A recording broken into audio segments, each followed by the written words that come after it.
If you're going to come and try to defecate on my front lawn, like, no, I'm not going to stand for that. Today we're going to be going into a guy named Dave. He's got a YouTube channel called Professor Dave Explains, where he goes into explaining all these different subjects that you learn in school. So all of these topics that he talks about, all these videos that he creates, evergreen content that people are going to have to continually learn year after year. You're going to learn so much from this episode. I can't wait to see you in there.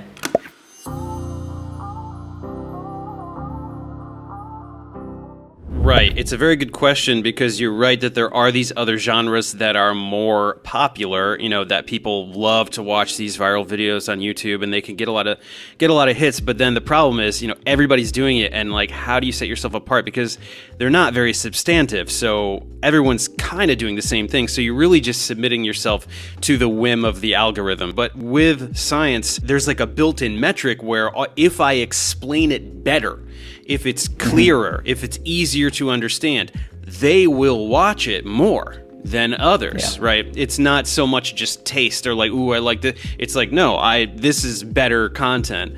And so that's why, you know, I've worked very hard to produce as much content as possible, a large volume of content, but also try to really hone the aesthetic and really make it absolutely precise and succinct and clear, and so that students know to come to me to learn whatever it is that they're struggling with in school. And so that's been how I've accumulated all this momentum.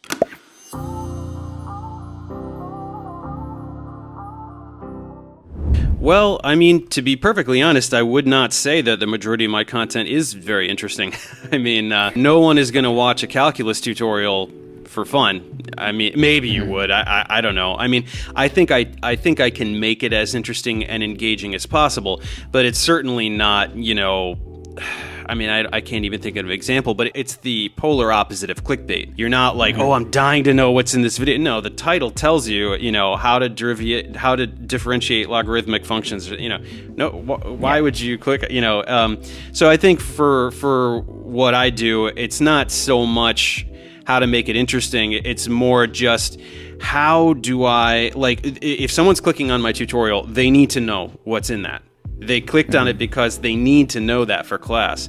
So how do I deliver the comprehension they're seeking without, you know, I want to take away all the fluff. I want to give you exactly just what you need with very clear visuals, and I want to deliver it, you know, succinctly, and I want to give you the keywords, and I want to highlight them, and they want to appear. I want to make them appear when the visual appears. It's a very, you know, a precise formula. And if the student comes away from that going, wow, that could not, it's physically impossible for that to be any clearer than it just was.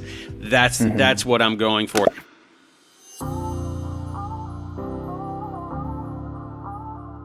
In a very general way, I'd say the main mistake that I made early on is that I didn't kind of like fact check enough.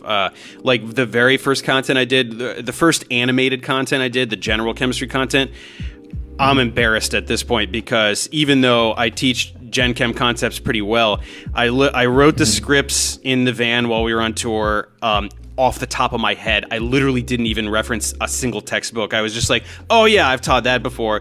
And then animated them. I didn't have anyone look at the scripts. I didn't have anyone look at the finished videos, and there are errors. I'm way more than I'd like. So that's embarrassing.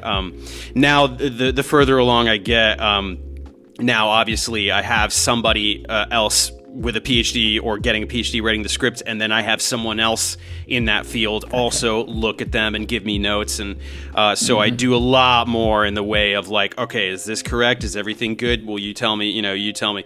I try to get a lot of feedback there. So that's probably the main thing. In terms of like what does well and what doesn't well, honestly, it's a crapshoot. My strategy is just like, you know what? I'm going to put out a mountain of content, and most of it will do just okay. a little bit of it will do really well and hopefully attract attention to the other content. And then I just, now at this point, I just have this enormous database of tutorials. And so I have a little bit of a reputation. If people know that I have physics tutorial, like they use me for chemistry, and then they see, oh, he has physics tutorials. And then, oh, next year, wow, now this year I'm in physics. So I'll go back to Dave for physics. So if I just kind of want to have this database where like, or what are you trying to learn? It doesn't matter. Go to Professor Dave Explains. He'll explain it as clearly as possible, and it'll be good for school.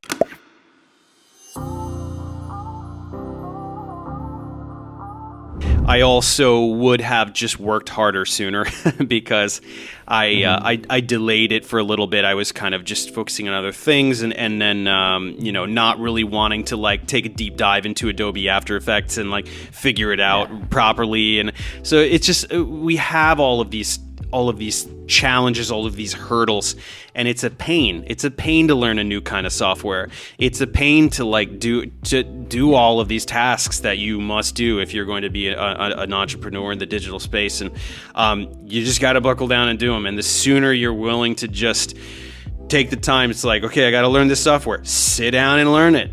Sit down for 8 hours today. Do it again tomorrow. A week later, you'll be just do it. You just have to do it. And it's hard to find the discipline sometimes, but as soon as you can get into that kind of flow, it's just gonna, you'll get there sooner, and then you'll be happier sooner. So.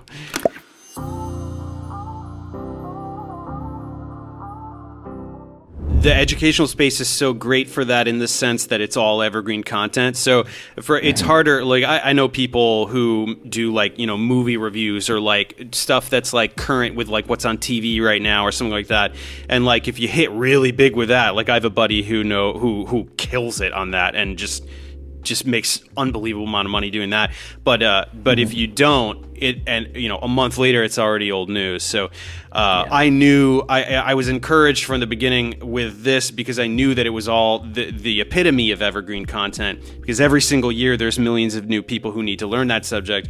So I allowed myself to not get that stressed out at the beginning, because I knew like, okay, it's going to be a slow build, but it will do that.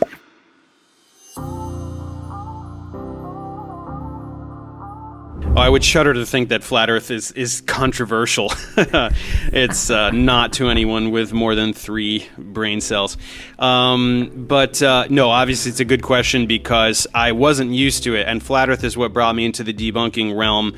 And so prior to that, I would have a negative comment very rarely, once a month at most. Then now after flat Earth and creationism and electric universe and anti-vax and all of these things, it's just all day, every day. Trolls, legitimate trolls that are not even, spam, they're spam accounts and stuff. And then people who are misinformed. And then like the people who I debunked using their sock accounts to pretend that there's something to talk about. It's insane, the culture. And so block liberally. I block very liberally because I just don't want to deal with it. I'm not going to get into a back and forth that lasts a week with 100 different people simultaneously. I'm just not going to deal with it. This channel is my space. And if I want to block, or if I want to delete spam comments, or if I want to do any of that stuff, that's my choice, and I do that. And I don't care what people say about that. It's like my front lawn. You know what I mean? If you're gonna come and try to defecate on my front lawn, like, no, I'm not gonna stand for that.